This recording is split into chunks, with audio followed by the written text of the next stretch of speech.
कभी कभी मैं सोचती हूँ अगर धरती माँ बोल पाती तो वो हमसे क्या कहती। क्या वो हमें माफ कर पाती या हमारी तरह एक दिन फूट कर रो पड़ती। मेरे उत्तराखंड के उत्तरकाशी के धराली गांव में जो भी हुआ वो एक आपदा नहीं थी, वो एक चीख थी जो पहाड़ों के सीने से निकली है। प्रकृति ने फिर एक बार अपनी चुप्पी तोड़ी। हर साल की तरह बादल आए लेकिन इस बार वो रुके नहीं। पानी बरसा नहीं, टूटा।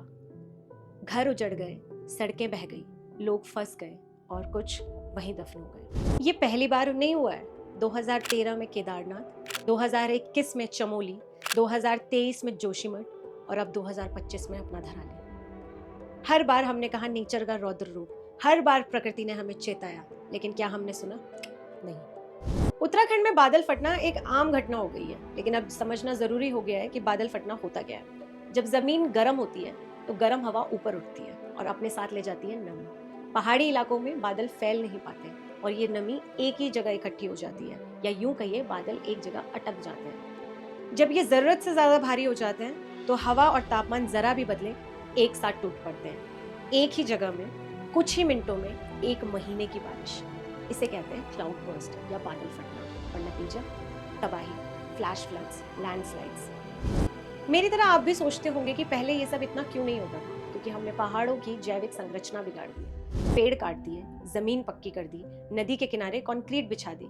अब नमी जमीन में जाती नहीं है, सीधा ऊपर जाती है, और जब बारिश होती है तो ना हमारे पास जंगल है, न मिट्टी, न सोखने की क्षमता। और फिर हम कहते हैं प्राकृतिक आपदा। ये प्राकृतिक आपदा नहीं है, ये आपदा हमने बनाई है।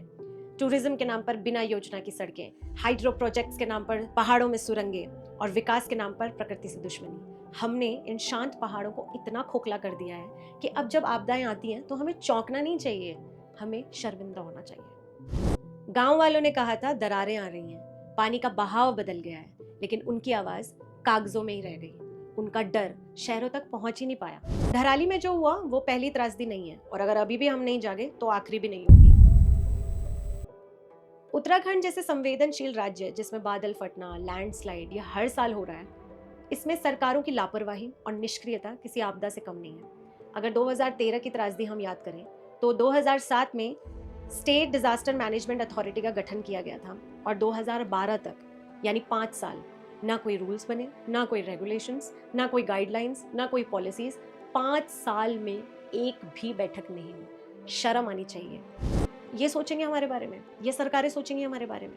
और मैंने अभी हाल फिलहाल में एक वीडियो देखा जिससे पता चल रहा है कि 5,000 के चेक बांटे जा रहे हैं। मजाक चल रहा है? शर्म आनी चाहिए सरकार को। 5,000।